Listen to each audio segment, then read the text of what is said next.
Hi again, it's Carrie from McMillan Library, Youth Services Manager. I am going to show you how to make real mac and cheese, not out of a box. It's on the stovetop, it's super easy and really, really yummy, and I think you'll enjoy it. So, I've brought my water up to boil on the stove, and kids, make sure that you have a grown-up handy to help you out with this because boiling water is no joke. It's really, really hot. So, what I'm going to do is add a pound of pasta noodles. So I didn't have macaroni noodles, but I have these cool little like twirly ones. So they're about the same size as macaroni noodles, so I'm going to use those instead. And my package directions say to boil for 9 minutes. So I'm going to add those to the water and boil them for 9 minutes.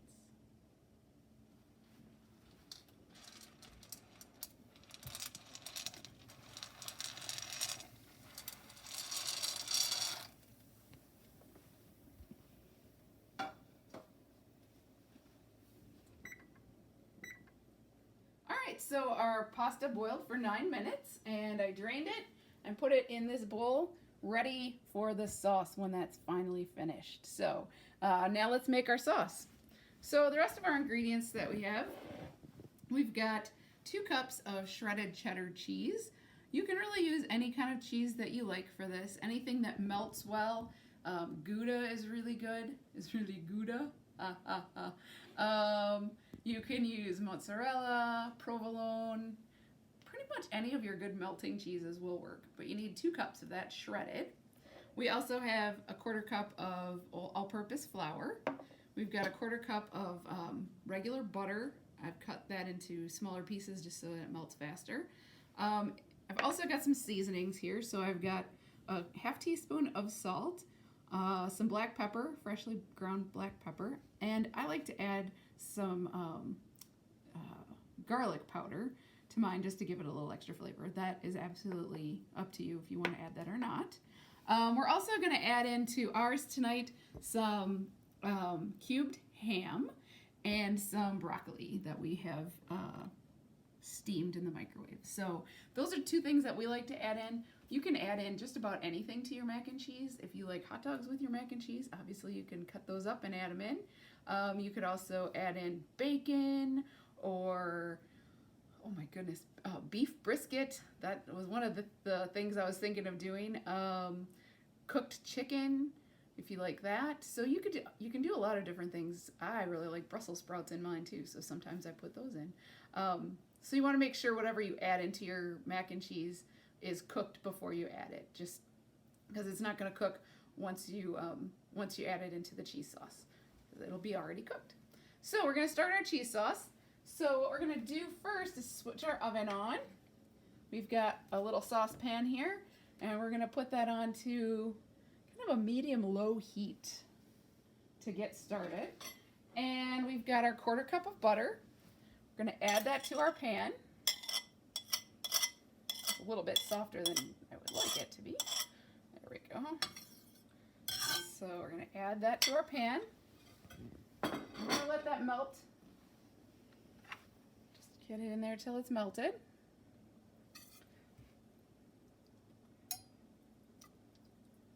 So it's getting there. I really like this mac and cheese recipe. I've used it quite often. It's really tasty, and it's not really that much more difficult than making mac and cheese out of a box. And I think it is so much tastier. That is totally worth any extra time that you may put in to make it. And it's a fun activity that you can make with the whole family too. So once we've got our butter melted, which it is pretty close there, we're going to add in a 1/4 cup of flour. So we have a 1/4 cup of butter to a 1/4 cup of flour. Anytime you're making a roux, you want to use those that ratio, so it's about a 1-to-1 ratio. And then we're just going to mix it all together and keep whisking it to get all the clumps out. And we're also just going to cook it just a little bit to kind of take the flavor of the flour out of it, because flour doesn't taste all that great, to be honest. So we're just going to cook it a little bit to get some of that floury taste out of it. If you were making a gumbo, let's say, this is also how you would start a gumbo. So you make a roux for a gumbo. When you make a roux for a gumbo, you make it and you cook the roux for quite a long time until it's nice and brown. It gives it a lot more flavor and makes your gumbo a gumbo. So we are just making a bechamel sauce is actually what this is. So I think our flour mixture looks pretty good. It's very smooth, as you can see. It's very smooth in the pan. So what we're going to do next is we're going to add milk. So we've got 2 cups of warm milk. And the warm milk, you want it warm. It mixes into your sauce a lot easier if it's warm. And you're going to add a little bit at a time, maybe like half a cup at a time. And you're going to add half a cup, and you're going to keep whisking over the heat until that thickens. And then once it's thick, add another half cup or so and stir and whisk again. So we're going to add our first bit of milk, and we're going to whisk that up until it thickens a little. Shouldn't take too long.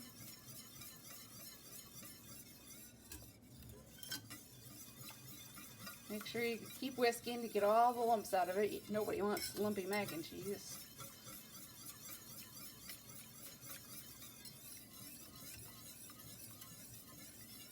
And again, you want to be careful if you're a kid. You want to have a nice sturdy stool if you need one to stand by the stove to help you reach. Make sure it's a nice sturdy stool that you're not going to fall off of.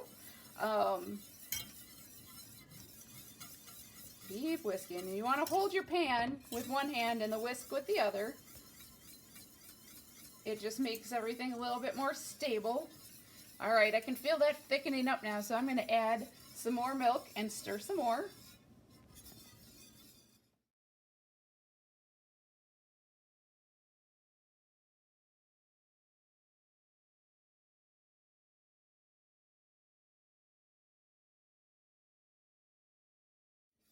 Okay, so we're just going to add the last little bit of milk here and stir until that thickens up.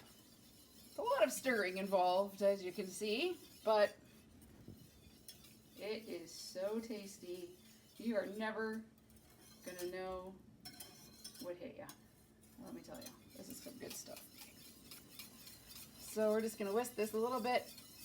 Once it starts thickening up, you can kind of tell when it starts thickening up because it's harder for your whisk to get through, to stir. So we're going to just wait a few more minutes till that thickens a little bit more. We don't want runny mac and cheese. There's nothing worse than runny mac and cheese.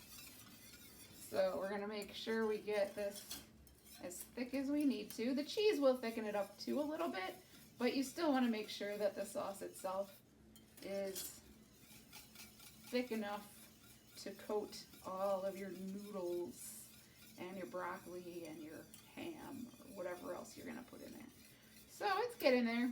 I'm starting to feel it thicken up a little bit. Like I said, you want to make sure that you're always safe in the kitchen. If you're a kid, you want to make sure you have an adult in the kitchen with you, making sure that you're being safe. Stoves are very hot, and you want to make sure I cooked my pasta on this side of the stove top, and that is still hot, and I can feel that.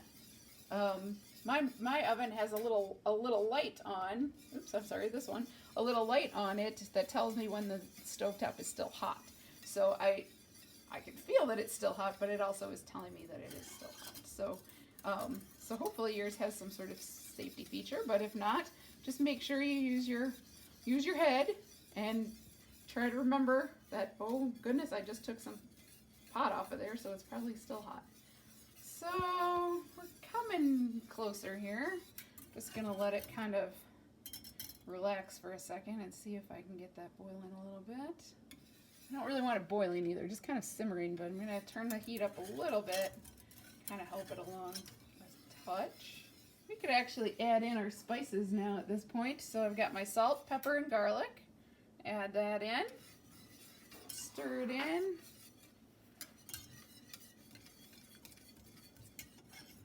Make sure you break that all up nice. Oh, it's coming. It's getting there. That little last bit of milk really thinned it out quite a bit. So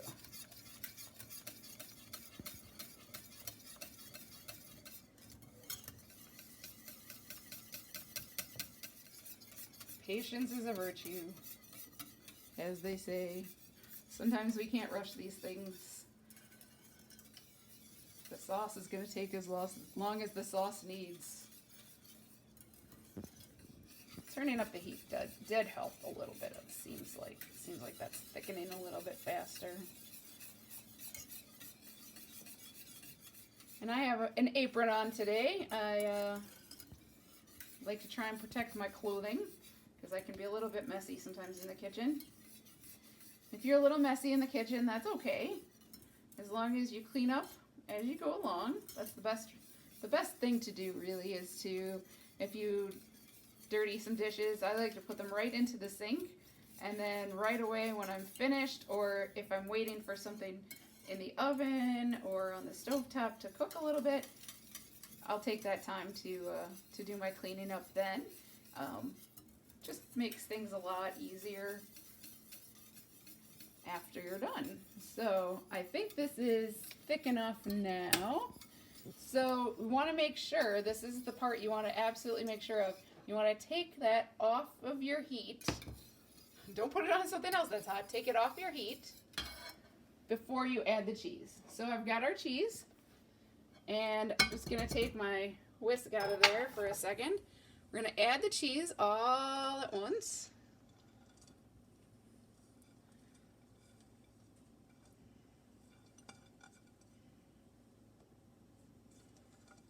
All the cheese. Make sure you get all that goodness in there. This is good Wisconsin cheese, so.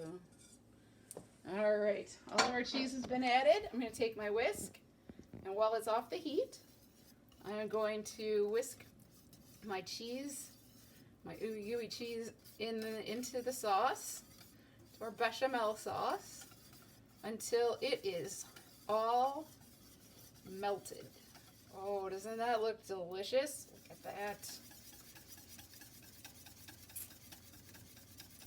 I think my cameraman is drooling because this is what is for dinner tonight. So there we are. We have our yummy, yummy sauce. It looks like everything is melted together.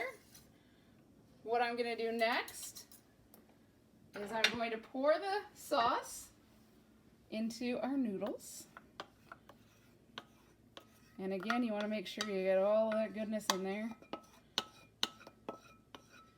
Oh, this is smelling amazing. Whew. Some good stuff. All right, so we've got that in there. And we're just going to gently stir everything together. Oh my goodness, I can't forget my add-ins. So we've got our ham and our broccoli. We're just going to dump those in. Good for you. And our ham, and mix it all together. There we go. Look at that. That is a meal in one bowl. Can you hear the mushiness? Mmm. The cheesy goodness of some mac and cheese. Homemade by yourselves in your own kitchen. There we are. We are absolutely finished with our mac and cheese. Let's bring it on over to our workspace here. And there we have it. We have homemade macaroni and cheese with a bechamel cheese sauce, some cubed ham, and some steamed broccoli. And that is what's for dinner. So we're going to enjoy this wonderful dinner right now. And hopefully you guys can make this at home and enjoy it yourselves. I will be posting the link to the food.com recipe in the comment section. So please make sure to check it out and enjoy yourselves. Thanks. Bye-bye.